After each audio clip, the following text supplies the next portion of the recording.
one of you just briefly say a few remarks, and then we'll go later on. Is that the permissible? All right. Thanks, Governor. As the governor's Okay.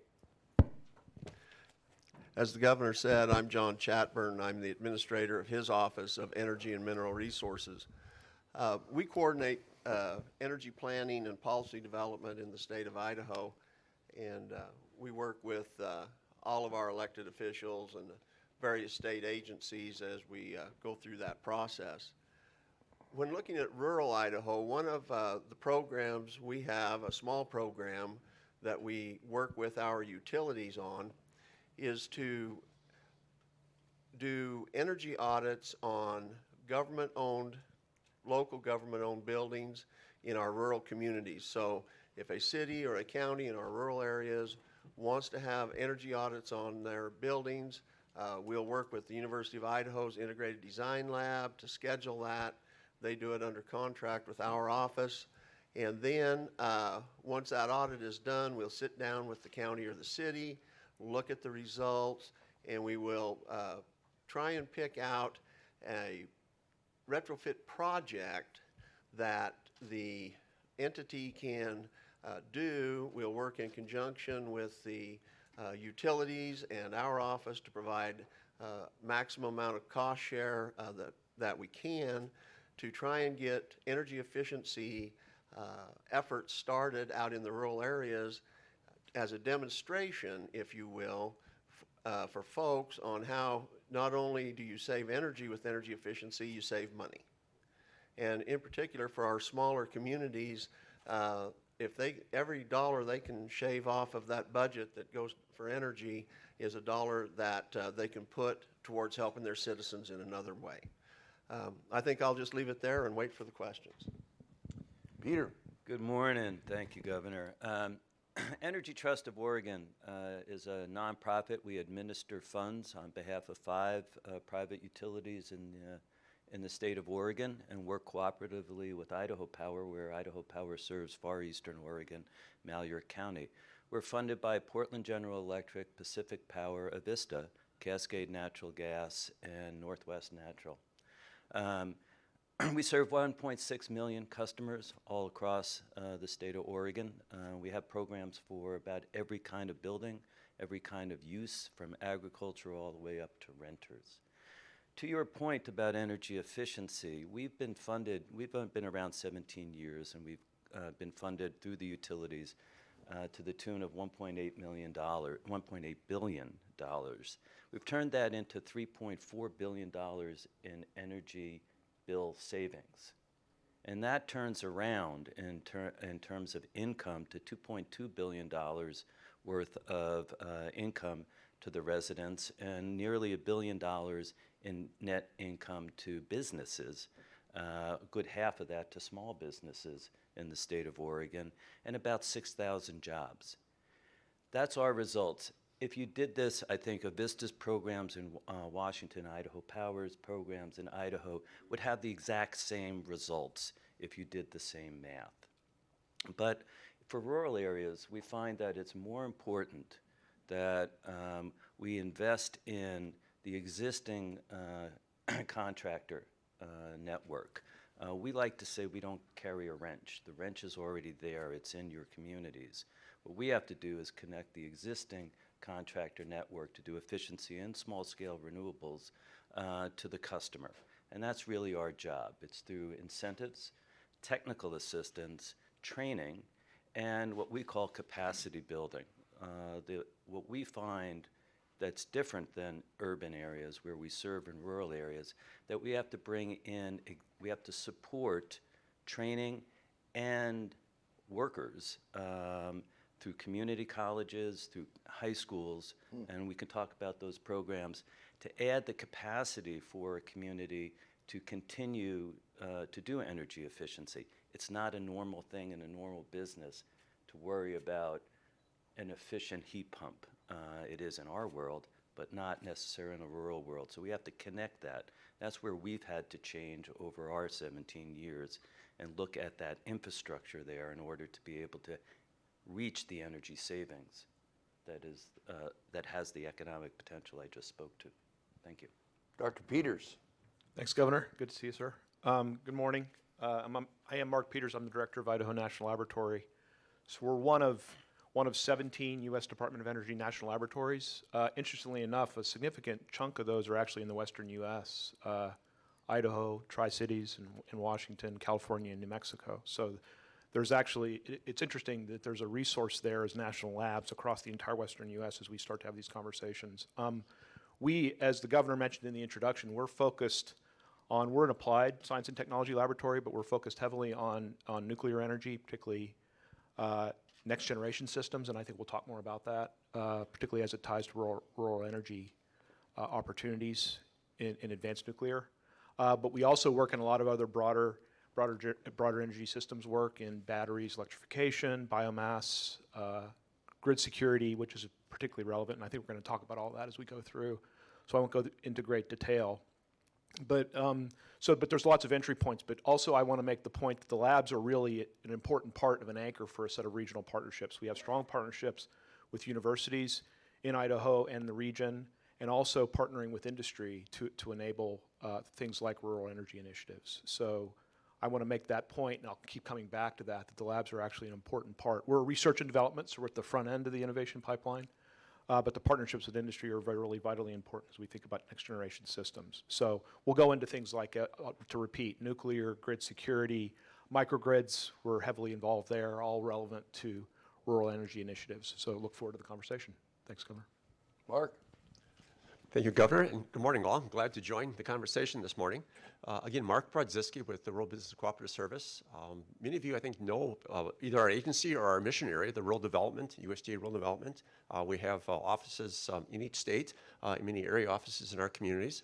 But for those of you that can use a little bit of a refresher on who we are and what rural development is, we really consist of three agencies. The agency I represent, the Rural Business-Cooperative Service, our Rural Housing Service, and our rural utility programs. If we reflect on the kind of description of this panel, references rural prosperity, quality of life, and economic growth in rural communities, and really that's what we focus on at rural development. So I think this is a great opportunity for us to engage.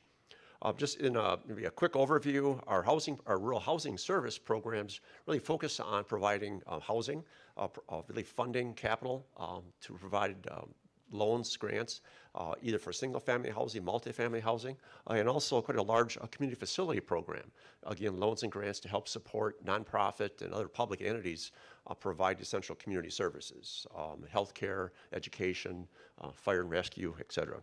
Our utility programs focus on basically broad infrastructure, water and sewer systems, telecom, electric programs, electric co-ops, and other utilities. In the area I focus on within our rural business and cooperative services, mainly business and economic development. Generally, we provide, most of our programming is really providing capital through loans or grants, or access to capital through guarantees to commercial lenders to make loans to businesses and rural businesses. We have a small team that does provide some technical assistance to community groups for economic development activities and some cooperative development technical assistance, which you'll hear a little bit more, I think, this afternoon on one of our panels. Our rural business programs provide loans and grants to really focus. Some of our programs focus on energy directly, and others are broader and focus on business development as in general sense. I just thought I'd talk a little bit about some of the programs. Our Guaranteed Business and Industry Program is a very broad program. We provide a little over $1 billion a year in loan guarantees to rural businesses through commercial banks. Energy and energy projects are a big part of our portfolio. While it's not, the program doesn't focus solely on energy, we do have a significant portfolio around services. So these could be industries that relate to manufacturing, service industries around energy, or downstream manufacturing of energy, either products, byproducts, or even waste materials that can be further manufactured to add value. We do have some programs that focus strictly on energy related. Our Rural Energy for America program, for example, provides grants and guarantee loans for renewable energy systems. So these are small businesses or ag producers that are interested in supporting a renewable energy, such as wind, solar, geothermal. The program also sponsors and supports energy efficiency projects. So again, small businesses and rural ag producers, they're interested in undertaking energy efficiency. A lot of refrigeration, high efficiency lighting, and other controls and whatnot are quite popular in that program.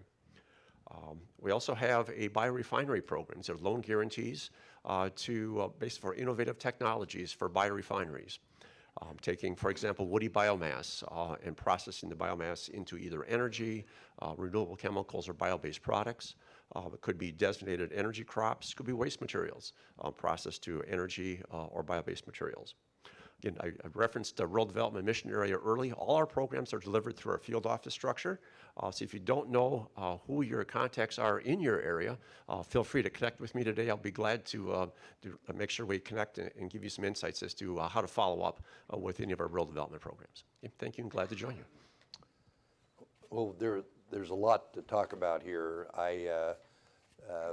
One of the things, and John, I'll have you start off on this, is as you work, of course, we've got, well, I guess all our major investor-owned utilities in Idaho have a footprint both in Idaho and outside Idaho. What advice would you give governors and others about dealing with the multi-regulatory aspect of energy, particularly when it comes to cyber resilience, or to energy and cyber resilience? In essence, threats that might exist. A lot of the West is because of what's been taking place in the grid in California because of the fires and other things. I think a lot of people are looking at their whole card about, could that happen to us? And I know WGA, it's a big initiative. Could what's happening in California, when you look at full economic development, 50 basis points on a power bill is nothing if your grid goes down for a long period of time. How do you do that across states? Thank you, Governor. I think probably the primary thing for all elected officials to recognize is that no state is an island. As you Texas. said, well, but only part of it. ERCOT only covers part of it. But as you stated, the three investor-owned utilities in Idaho all serve multiple states, and our co-ops and municipalities get their primary electricity from the Bonneville Power Administration via the federal Columbia River System hydroelectric dams. So the first thing you have to recognize is that you are part of a larger community, if you will, and that you have to be involved in the conversations and be working constructively with your neighbors.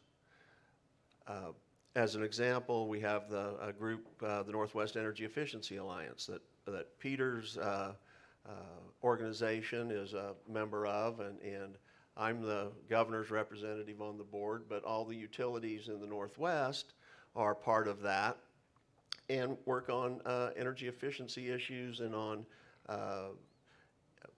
incenting development of more energy efficient products. You look at the various other regional groups that are looking at markets and how to better utilize the grid as it exists today, and with an eye towards maintaining the cybersecurity part of that. I just think it's critically important for folks to be involved in all of those regional, if you will, efforts as well as the national efforts. And Peter, kind of the same question. One of the issues we have in Idaho is we've got a lot of, we've got some of the old co-ops, we've got a lot of small utilities, and then we've got the three major ones, and how all that works together from both a cyber and a grid resilience. I assume that's something that your organization works on. Well, we We do, in coordination with the utilities. The system is the system, and there's an unbelievable resilience to our Northwest grid. And your utilities and our governments and our co-ops all work and they care about that resilience.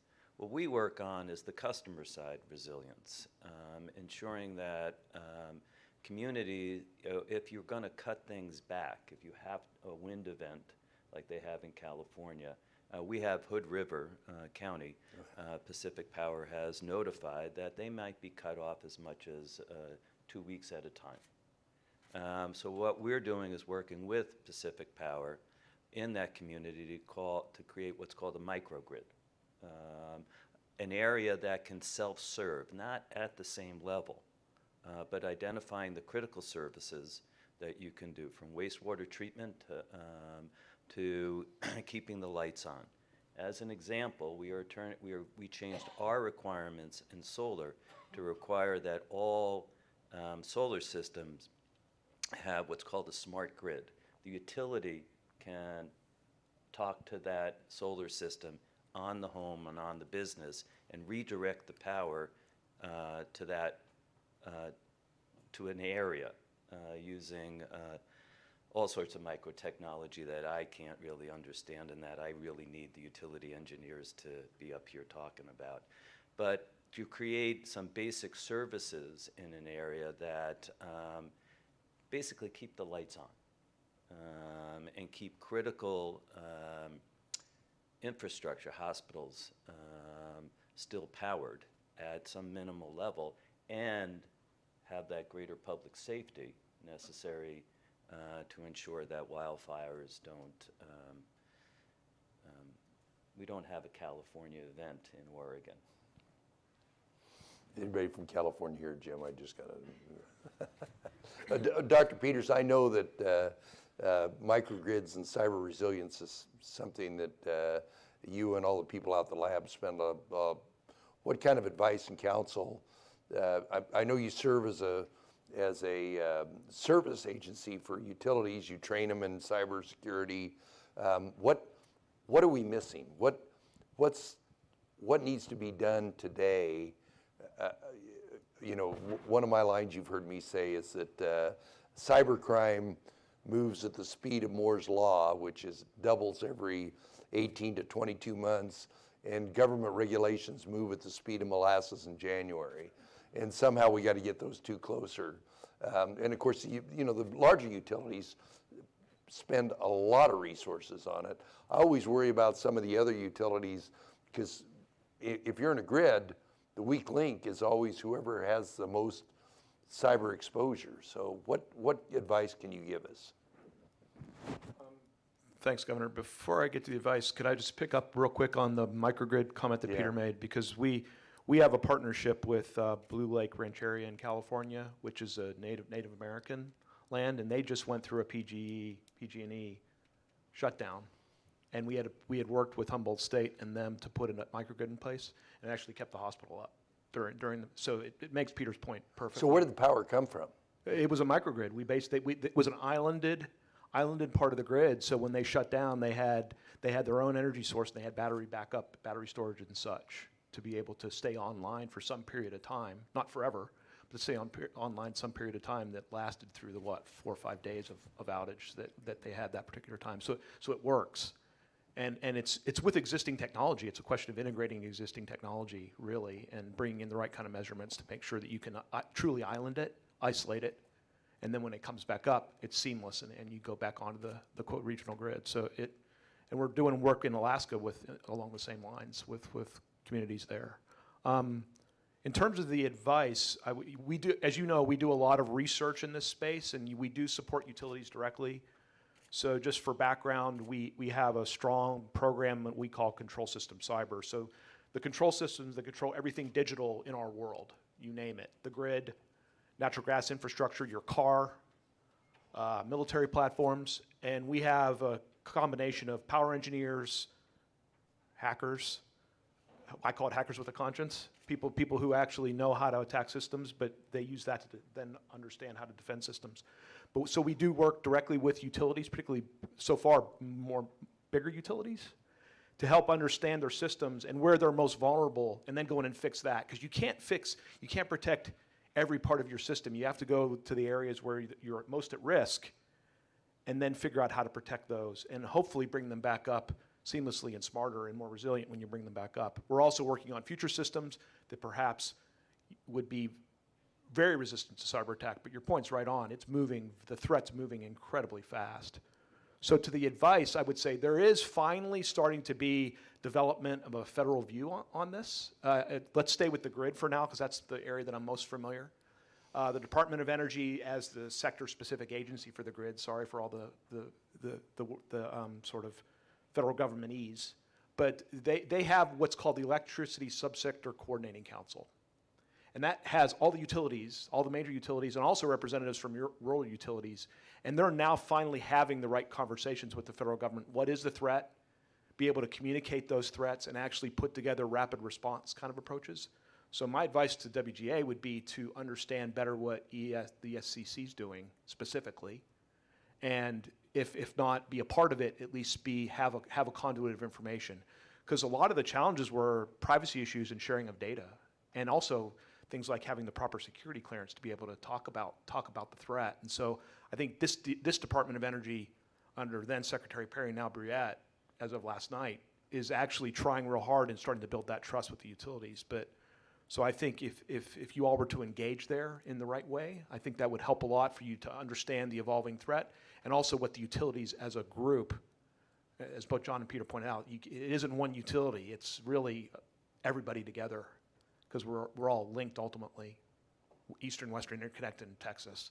But just the same, state boundaries don't matter. So that would be my specific advice. Mark, if you read about what's taking place in California, and I hate to keep picking on them, but I will. The sale of you can't go to a Lowe's down there and get a gas generator, get a gas-powered generator or diesel generator. People are, and there is so much money in that. All the generators are being sold down there. If you were to give advice to a business that wanted to move to any one of the western states, and they had 50 employees, but energy security, a consistent supply of affordable energy was the most important. What would you what would you say to watch out for? They can move into a lot of areas, but say what are the weak links that we're not addressing, and what can rural development help us with on those weak links? Well, that's a great question. I think as far as looking for weak links, it would of course be the dependency of the grid and the electric system to start with. We've had some experience with some large businesses that basically drew more demand on electric than what was available in the local grid. Had some real challenges with this. Obviously, I think the homework up front as to what's needed, but also as to how to build resiliency kind of into their own systems. Maybe applying different energy sources, taking advantage of like the renewable energy programs, for example. When the hurricanes hit St. Croix Island 2 years ago, we have some large B&I programs on some retail stores and other facilities down there that were up the next day because they had their own solar system, PV system, a battery, basically their own microgrid. So they're able to keep their store, their ice and water running due to the resiliency they were to kind of build within themselves. But it's really take a look at what your opportunities are and kind of where your resources are. Peter, of course, one of the big users in the Pacific Northwest, particularly Oregon and Washington, have been big data centers and, of course, the mining of cryptocurrency. Does the state of Oregon have a policy on either one of those big new energy consumers? Not directly. Certainly our programs and the utilities, we work together to encourage those data centers to be as efficient as possible. All of the utilities do this. It's an enormous load. But that isn't the biggest. If you want resilience in an area, Governor, if I could move back a little bit to that point, if you are efficient, if you start with lowering the footprint of a building, it's easy enough if you move here to convert at least 20% less than the average with the programs that exist in the state. It's not hard to get 50% below average in your basic footprint of energy use. From that platform, it becomes extremely easy to install solar and batteries as backup. The issue we face, if I could lobby for a moment, is that there's a disconnect between you do energy efficiency, you do solar like we do. The utility, if it owns it and does it, it can make it a rate of return on it. If somebody like us who's funded to do this, the utility can't earn an income off of the work that they do, equivalent to if they invest it themselves. So they're literally cut out as investor, as responsible private entities making money for their investors from participating as full partners in something on energy efficiency and small-scale renewables in the same way they can do it with large-scale. And I think that's a policy issue that the states could address. And I didn't come here to lobby for that, but it is an issue that the utilities get cut out. If we had a partnership that was more thorough and full, then the customer could more fully participate in doing both local renewables and energy efficiency.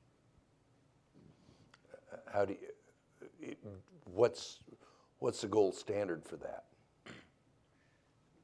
It is your legislature's addressing that the utilities could,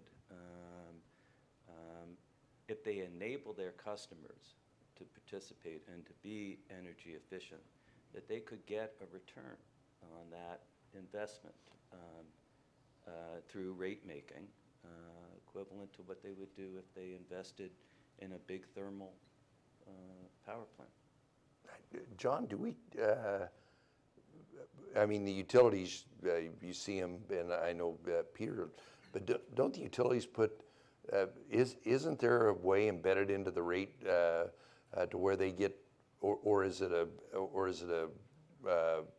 regulatory issue to where they get paid for efficiency?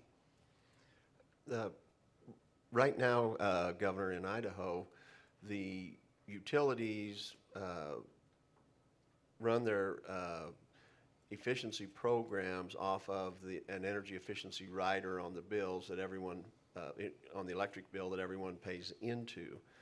Now, however, as Peter was saying, those people that take advantage of the energy efficiency programs and do energy efficiency upgrades, the utility doesn't earn any return on that funding that they provide from the energy efficiency rider to do those upgrades. I think Peter's point is if there was a way to look at it so that they could, that would incent the utilities even more to get involved in that dialogue with their customers.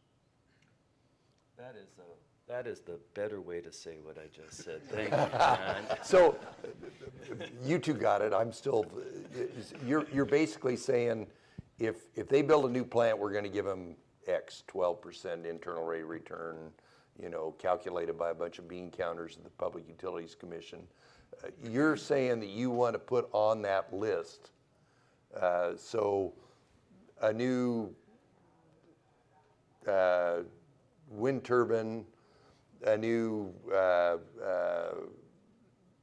gas plant, that right along that list is getting that return would be what you're talking about. And they don't get that now. Is that what? Not in Oregon. not on energy efficiency nor small-scale renewables. And it's most problematic in small-scale renewables. So no, they do not get it today. And we don't require, there's not it's not on the list of FERC projects. You kind of want to be included, do you want it included like it would be a FERC project where they have to buy it if it's in a certain classification? Well, I'm on the other side. I think if we created an incentive so that the utilities could more fully participate, Okay, all right. rather than, I wasn't promoting a requirement. Well, I'm trying to get you on the hook for this. I know, but you know, I probably pushed as far as I was authorized Well, to say. Well, I do have a question. You know, Governor Inslee, you know, tells the utilities, particularly the ones up here, that he doesn't want any carbon electrons going across the border. And my question to Governor Inslee is, so you want at the same rate all only non-carbon electrons. What's going to happen to my ratepayers in Idaho if they have all the carbon electrons, even though the last time I checked they didn't have a name on them when they got on the line? Now, there's nobody here from Washington to defend the governor. So, but I mean, what do you do if a state has and we're going to have more and more of this. If the state has a policy on the production of carbon, and you got a utility that's in 3 states that, you know, some of the most critical part of their base load is carbon based, how do you allocate for that? Anybody?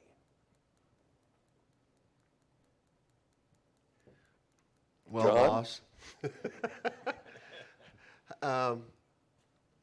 That is one of the more complicated issues that the utilities in the West are dealing with right now as they look at expanding potentially expanding the day-ahead market in California to cover other utilities.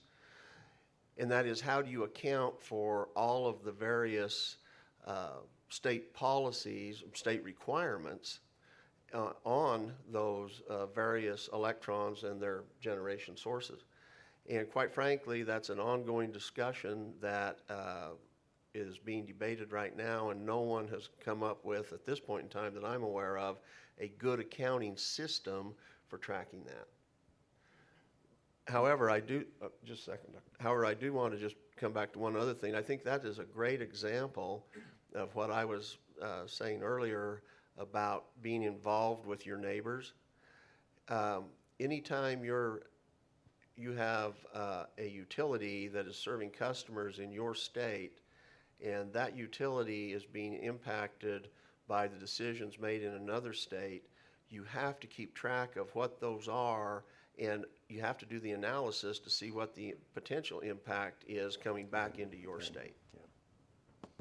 Mark? I guess I don't have an answer, but I'm gonna steal what you said earlier about learn from other states, right? But first I'll make a plea to WGA, and that is this whole business of renewable portfolio standards versus clean energy standards, and that's taking place on it's a national debate, but as you know, we're dealing with this state by state right now, so the action's going to happen at the state level. But my plea would be, probably no surprise, that we think about beyond renewable. If we're serious about clean energy, it's renewables plus other things, and so I'm a big fan of clean energy standards, so I think y'all should have that. If you're not already having that discussion, you need to have that discussion. Each state has autonomy to make their call, but I think it would be healthy for y'all to have that conversation. But what I would say is, you know, as you know, there's states that are already going to that, and it's happening in the Midwest and the East because of premature retirements of nuclear plants. So let's see, Illinois, at various degrees of either already codified in law or close.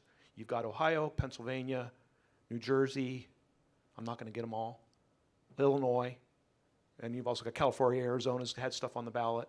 You already mentioned Washington. So states are going to this, and those states are going to clean energy discussions, but they're already faced with the problem of state boundaries don't matter. So I'm curious, I don't know the answer to this, but I'm curious how they're working in the Midwest. I mean, it's all under MISO, so it's under, they're dealing with it in terms of an RTO, Regional Transmission Organization. So it could be a little bit different, but just the same, I think it might be illustrative to understand how, say, those in the Midwest and East are dealing with it, because it's happening real time. Well, this is just a gripe of mine. From your house in Idaho Falls, you can see turbines that are put in by a San Diego utility, and those electrons are never going to get to San Diego because of renewable portfolio standards. And and of course, we got the jobs, we got the investment, we got the power, and I tell everybody the ratepayers in California got the shaft out of the deal, and because they're like 13-cent wind turbine projects there, and that system is so fraught with, I mean, it did accelerate renewable energy, and of course, every time you put a dollar in renewable energy, some smart guy comes out with a way to do it more and better and more efficient. So there's things not lost there. But tell me what the delta is between clean energy and renewable portfolio. What three things could the people in the room learn about the difference between the two of them? So in a strict sense, if renewables would be, let's say solar, wind, But not combined cycle but gas, not combined cycle, and not coal that so totally sequesters the carbon, not fossil fuels that include capture and sequestration, and not nuclear. big hydropower projects. and also not big hydropower and not nuclear. So So if you go straight RPS, you're effectively excluding those. Now, we're not too clean fossil where you can capture and store economically, but you could imagine 10 years from now you Yeah. could be there. The reason we're getting better is because natural gas burns cleaner than coal. As a nation, we're getting better. But you still ultimately have to figure out how to, if you're serious about limiting carbon, which I think we better be, and methane. and methane, you've got to figure out how to clean up natural gas over time. We're in a transition, and the largest natural gas in the United States is really a game changer for us. We better figure out how to take advantage of it, but also clean it up, in my opinion. But then, as you know, it excludes nuclear, which is, I think, you got to have that conversation. Do you really want to exclude nuclear? But I'm also personally think that renewables need to grow and grow and grow. And it's amazing what's happened with the price of solar and wind just in the last 10 years. So, I mean, it's going to continue to, I think, get better and better and better. So we need, but solving the battery storage problem, there's all kinds of interesting technical questions. But yeah, broadly speaking, if you're serious about this, you better bring the kitchen sink in if you want to limit carbon, because you can't just do it with solar and wind. I agree. Questions? Jim, are we going to do that? Sure. Okay. Don't be bashful.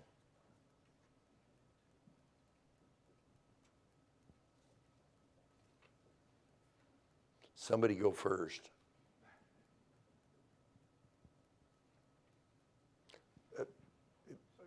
You think about it, Mark. I want to ask you one more question about because you brought up. Do you think that from a cyber resilience, and it's hard to.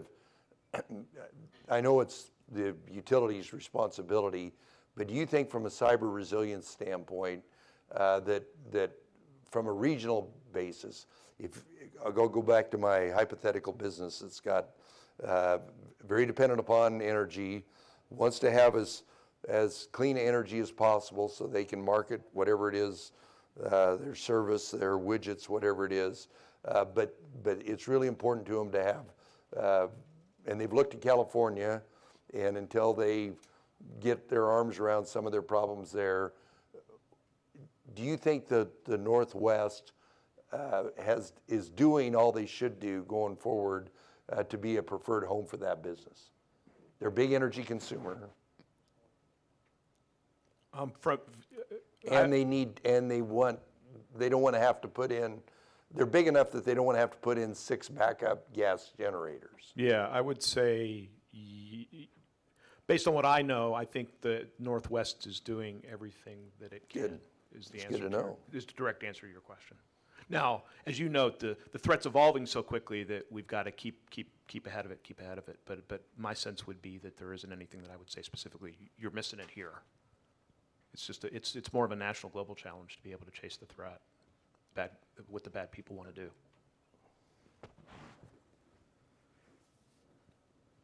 Can't believe it. There's a question. Hi, thank you. About 10 years ago, the federal government stepped in with a massive amount of incentives for energy efficiency and renewables. A lot of different states had done the same, either through mandates or through tax incentives. Many of those have expired or gone away, and so I'm wondering what the impact of having less incentives available, especially in rural areas, means for deploying energy efficiency in the rural West, as well as developing renewables or other energy resources. John, why don't you go first, and we'll just go down that. Okay. In Idaho, at least, I don't know that the incentives on energy efficiency have that big an impact on anything. Between our 3 investor-owned utilities and 9, I believe, co-ops and 1 municipality that all have energy efficiency programs, about somewhere between 95 and 97% of the customers in Idaho are covered or served by an electric utility that has an energy efficiency program. And so those programs are available regardless of the incentive issue, and they're funded by energy efficiency riders on electric bills that all customers pay. As far as development of renewables goes, anytime you take away an incentive on anything where you have developers are building it for profit, you're going to have somewhat less of it. Now, however, that being said, as the price of technology has come down in the renewable energy space, those incentives matter less and less, except that you can make more and more if you have them. Thanks for that question. Let's walk back. In my world, both efficiency and renewables, those tax credits were incredibly powerful. The cost of solar used to be $16 a watt back in 2002. It's now down to $4 a watt today. You got economies of scale and volume. We incent solar now today. The capacity dollar, the dollar we put on the table, and the customer pays the rest, and they get a return from that, from tax credits and bill savings, and it pays itself off. But what we put in place there, our cost is at the price that the utilities are paying for capacity out on the market today. Avoided cost. Avoided cost. So these things have had powerful benefits to us. What I think's missing today in the rural area are, we have a affordable housing crisis. We need a little bit more assistance. We do a program today it's manufactured home replacement. About 100,000 manufactured homes, mostly mobile homes, were built without an energy code in Oregon. We have found the best thing to do. We can put $8,000 to $16,000 on the table in energy savings to replace something that'll cost $45,000 to $65,000. We put another $1 million into a loan program and married that with private capital and private investment, St. Vincent's de Paul, Meyer Memorial Trust, to cover the rest of it to replace that home. And yes, we recycle it. We don't repurpose it. To keep affordable housing in the rural communities. Manufactured homes, these older homes, your energy burden is 70% higher per square foot in those homes than in a stick-built home. And these things come in at a cost that is affordable, and that reflects the incomes in some of our rural communities. We could use a little more assistance for that kind of stuff, where you marry efficiency. We can only do our part. We need a whole lot of other private investment. If we had tax credits or tax incentives to drive more towards that, we could have more of that affordable housing more available. Don't newer homes for the most part have a higher standard? It's the older ones you're talking about. Yeah, newer homes, but yes, you can build a stick-built home and you can target it at $300,000 a year. That's not affordable for a good part of our rural Oregon. And we're targeting more towards the single wide, the double wide,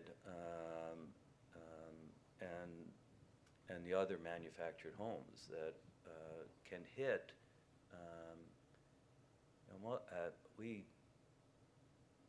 We have significant swaths of our state where the income is 40% less than the urban average. And so it's a different kind of housing you need to touch. We got a brand new roboticized housing factory in Idaho, and just submit your order and we'll fill it for you. So I imagine out in Malheur County, we're probably well, it'd be close. probably having Freight those wouldn't be very coming. high to get it to Malheur County. You're getting some of them, yes. Well, I don't doubt it. You talk about housing affordability. Of course, a lot of rural Idaho, it is an issue. That's one of the things that I think when I look at Governor Burgum's initiative, some of our economic development work ought to go in those rural areas because they have affordable housing. Some of these areas, whether they've been impacted by the timber industry, the mining industry, food processing, agriculture, every one of those industries are getting more efficient. And we've got some of those areas where that's where we at, and that's where I want those companies to go into, those 10, 20, 30 employee companies, but they're always going to be interested in good, sustainable power, affordable power when they get there. What's happened over the years is if you lose your mill, and my hometown's classic, they had a mill that had dedicated a whole bunch of power. Over the years, the mill went away and that power was apportioned out to residential. I don't have capacity. There's a big fee for anybody to come in and put in a new power user because that power's wasn't reserved, and I suppose local government could have done that, but it wasn't reserved. You can't blame the utility for sitting there with capacity that they don't use, but that's, big swaths of power in rural areas is a problem for economic development. Have you doing anything about that in Oregon, Peter? That's we're on the customer side of the meter. That's the utility side. I do know that, the city of Prineville worked with Pacific Power as part of their economic development to support the expansion of the grid for the data centers. Yeah, for the data centers.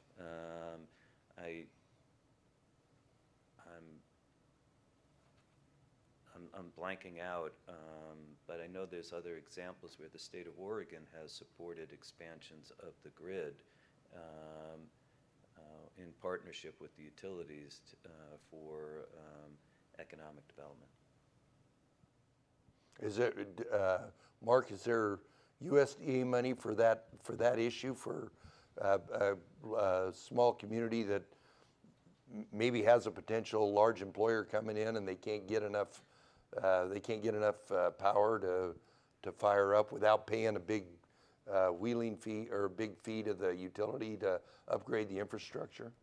Right, through our sister agency, the Rural Utility Service, does have a significant amount of funding available for electric systems, so distribution, generation, mainly for rural co-ops, rural utilities, municipal electric, they qualify as a rural community, clearly.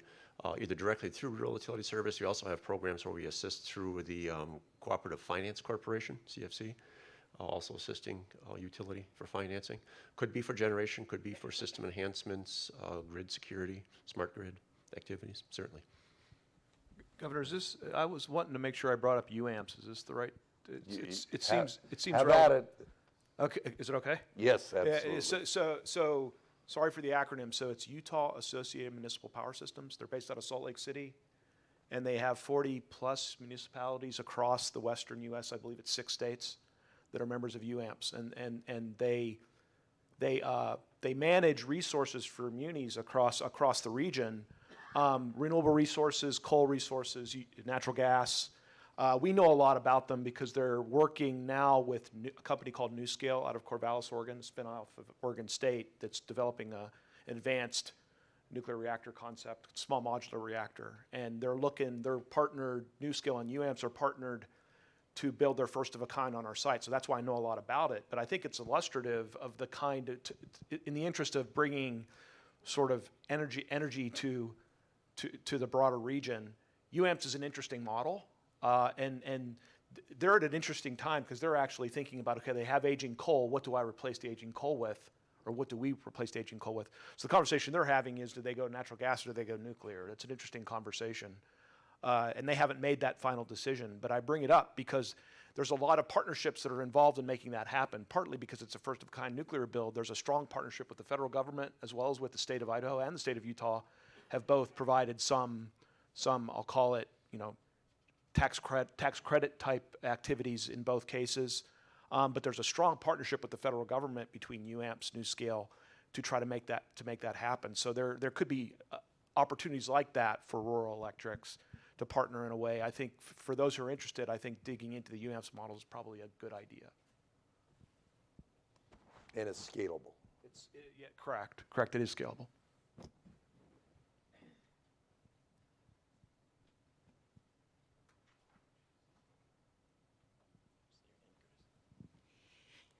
Hello, Governor. Name's Curtis Elke. I'm the state conservationist for NRCS USDA. And I don't really have a question hearsay, but just a statement or an awareness that NRCS has been working on a lot of water projects in the state of Idaho and decommissioning well pumps and such, and going to gravitationally fed water sources in Idaho. And there's a tremendous amount of energy savings through that's been handed down to the consumer and to the private landowners that we're working with, Idaho Power and Bonneville Power and other utilities. But we're working together with them, we're working together with the private landowners, and just for an example, we have saved 5,000 HP, 50,000 HP, taken off the grid. Just in one area alone, up in the Marysville area, where there's a 5-phase project going on right now. And I know the state of Oregon is working on that too, where we start out with a 54-inch pipe, and it trickles down to a smaller size, of course, but there's a lot of work being done out there on the landscape that are working on energy efficiency and the effectiveness of it all, and decommissioning some of these well pumps and that going to a gravitationally fed system. And I just wanted to bring that to everyone's awareness that USDA is working out there on the landscape along with our partners. We couldn't get it done without our partners, our state partners, our federal partners, and all alike. But there's a lot of good work being done on the landscape right now in the world of water. Well, and of course, a lot of the genesis for that is the fact that we're trying to restore our aquifer, and that flood irrigation, besides saving the energy, is recharging that aquifer that we probably put too many incentives in place and put in too much aluminum and PVC and cement, and that aquifer that used to be charged naturally, we finally got our arms around it, and that's one of the programs that's helping, because there is a big nexus between, and matter of fact, part of part of the genesis of this issue is the fact that if we continue to deplete the water, and Colorado's gone through a lot of this, Idaho Power, their big hydropower facilities aren't going to have water going through them. So it was their initial pressure that brought us to a collective agreement that we need to do something. And so the conversion is one of the many things we're doing in that area, because the connection between water and hydropower in particular, which is hydropower, given all the utilities, still over 50% of our power, John? Yes. If I could add that we have been partnering with you in the state of Oregon and Bonneville Power. We have identified 20 irrigation districts in Oregon, about 25% of all ag water use. And we've finished 8 of those so far and saved 250,000 CFS per second during irrigation season, and restored 200 miles of stream back to anadromous fish habitat, at the same time generating 36 megawatts per year and saving 32,000 megawatt hours of replacing pumps. So it's a little bit of gravity and a little bit of piping, and you got a nozzle, and you can generate about 15% of the power from Bend is now produced, for Bend in Oregon, is now produced locally from irrigation districts. Thank you. Hi, Lane. Thank you, Governor. Hello. Thank you, panel. Love this discussion. I'm Lane Bangeter, State Director for USDA Rural Development. Appreciate Mark representing. The governor won't say this, but I welcome you to the fastest growing state in the union. This is my data, I believe it's correct. The lowest unemployment and the most deregulated state in the United States. So I appreciate the topic of energy in rural America. It is a limiting factor. If you think back historically, it's kind of a comment. It used to be cheap to live in rural Idaho or Oregon or anywhere, but now we have the same energy costs. So this is my onus to keep my focus on those costs, the impacts for rural America. It's going to be vital going forward, but I think these policies that our governor's injecting is going to work, what the administration is doing. All of the above approach, nuclear being vital, is so important for all of America. And so I just love the discussion and just wanted to thank you for that being the highlight of, one of the highlights of our day. Well, thanks, Lane. When I originally talked about connectivity, one of the things that was a recommendation of our broadband task force was, if you're talking about power and power transmission, be sure from a policy standpoint that broadband communications, that anytime you open a trench, you put in a line, that the option of getting fiber is that we don't have to redig the trench, extend the poles up higher, whatever it might be, because that big question that I keep asking about, where do you put that 10 or 20 employee company in rural Idaho? Besides having power, they got to have broadband connectivity, and the lab's been really helpful in that. But we should never work in a silo to where we just think about power and don't think about how applicable it is to the connectivity part of Governor Burgum's initiative on connectivity, because it's really critical.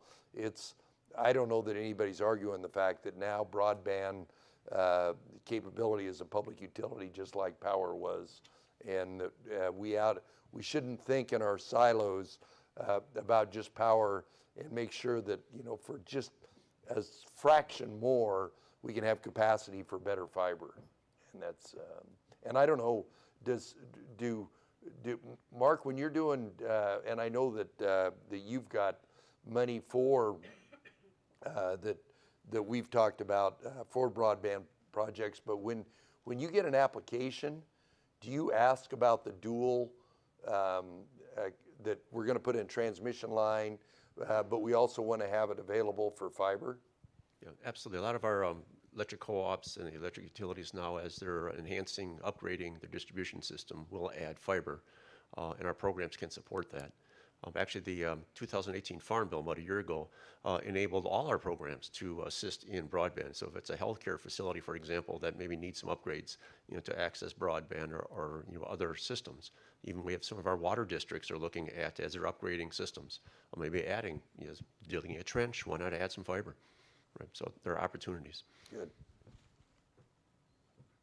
Peter, is there anything in Oregon specifically on broadband capacity that ties to the utilities? I have to say I don't know the policy, but I do know that when I talked before about a smart meter that can talk to utility, you cannot have that without broadband capability. You cannot do a microgrid without broadband capability. It's impossible. Sean? Governor, this has been a fascinating discussion, and my question goes around the concept of rural energy and reimagining rural West and renewables. And I heard a little tiny bit from the rural development gentleman about biomass. And as I look at our next panel about natural resource management and think about our western states and the forested western states in particular, and wonder if you all have a perspective on if ever woody biomass is part of this energy picture, given that so many of our rural communities have the wood, have the renewable resource, and have the labor force to help put an infrastructure like that in place. Thank you. Mark, do you pay for that? Well, our biorefinery program has looked at and had, we have some work with biorefineries utilizing woody biomass. I think the kind of the elephant in the room regarding biomass is, the cost, right, of being able to aggregate and transport biomass. So I was looking for technologies that can do so efficiently, economically. We do partner with Pacific Northwest Labs, with other labs within DOE as to looking for technologies, the R&D that's being done to help on that side. Right now, most of our work within the biorefinery are utilizing waste streams that are already aggregated. So it's, processing food waste, could be, woody biomass, but it's collected for another reason. Maybe it's waste materials that's already been used. But there are a lot of research that's being done and some opportunities with, small scale ways of pre-processing of, not moving the entire biomass, but moving the energy value, the content, or other technologies. But that's something we are involved in working with, yes. Mark? I mean, Mark nailed it, but there is abundant R&D still going on, but just to repeat what he said in a different way, going to scale. I mean, we tried to do it during the Recovery Act days under the Obama administration, and a couple of them got built and then didn't make it. So but the R&D is really focused not just on the science of it, but also trying to drive down cost.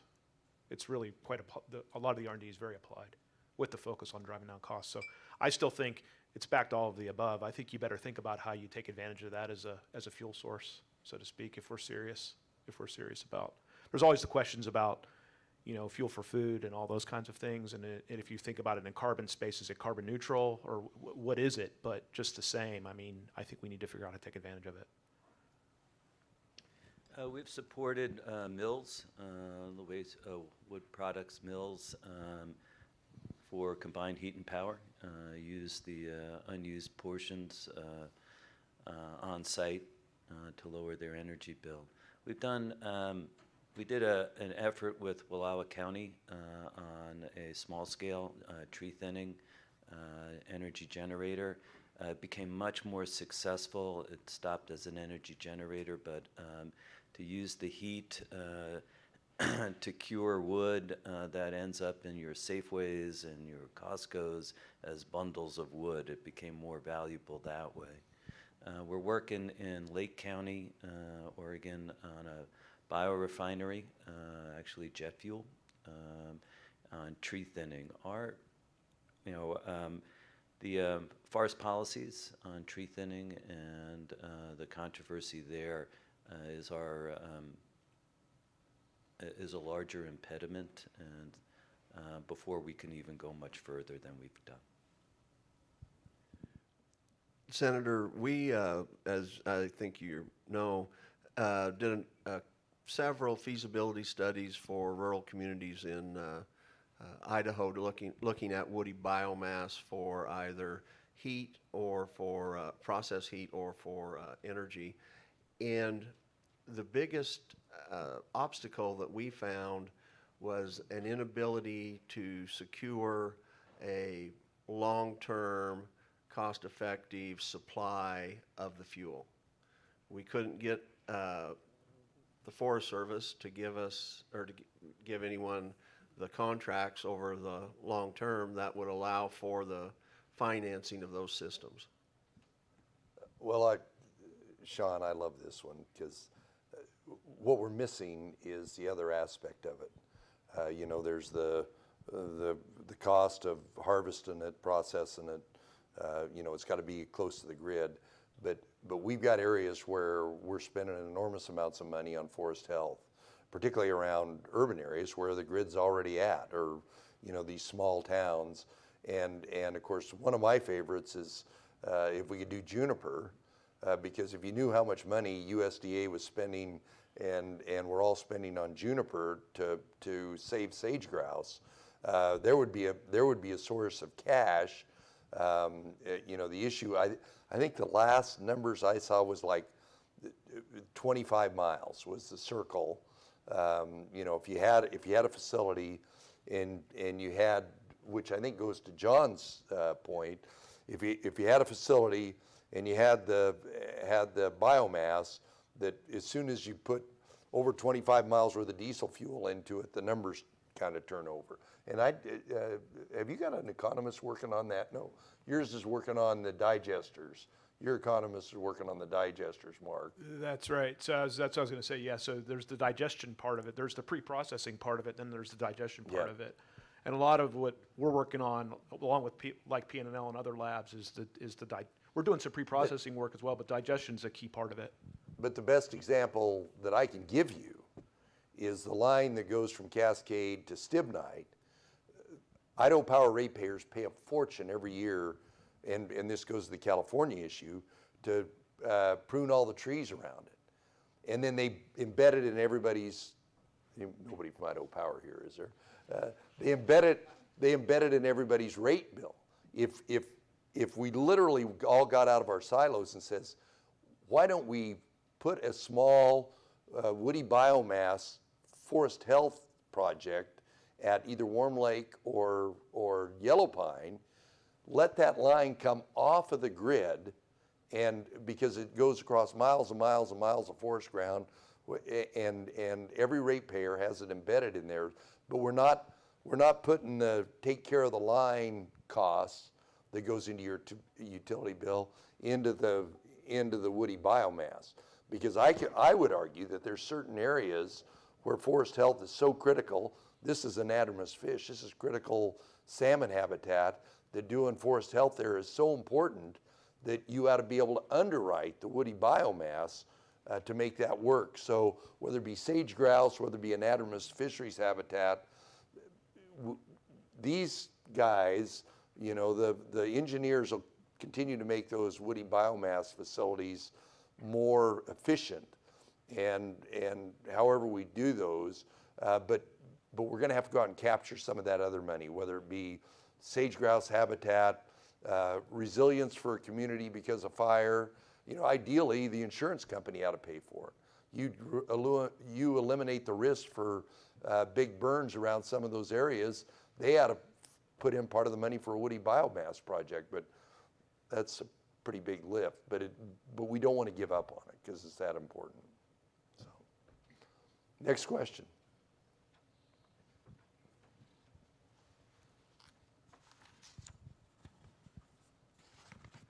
Mike Matthews, Senator Risch's office. Down in southern Idaho, we have several dairy digesters that digest and create energy.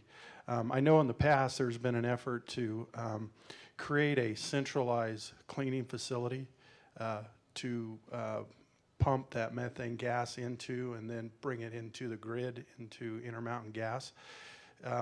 Is there any discussions on that? I know there's a couple of digesters now that are working down in southern Idaho, and I was just wondering if you guys could talk to maybe the future of that, dairy digesters.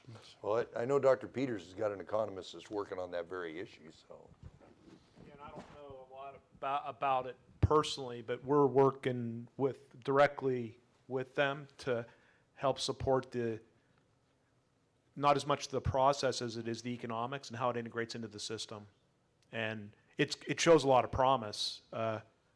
And I mean, the nice thing about something like that is it's a lot of existing technology. It's more about integration of technology that already exists. It's not, I got to go into the lab for 10 years and figure this out. It's truly, what's the economics, how you wire it together, how you optimize the system. So I think all indications from us, it's got great promise.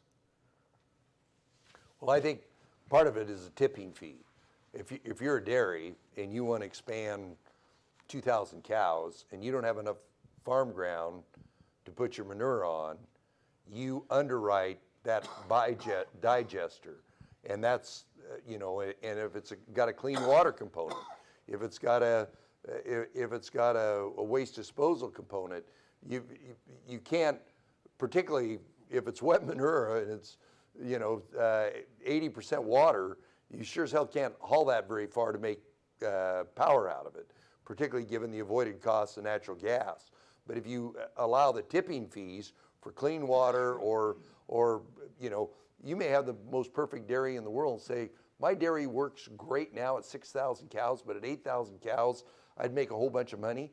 You got to underwrite that digester if you can't find the ground to get rid of the manure. And I think that's where those two digesters are coming from. And I think that's going to continue to be the case.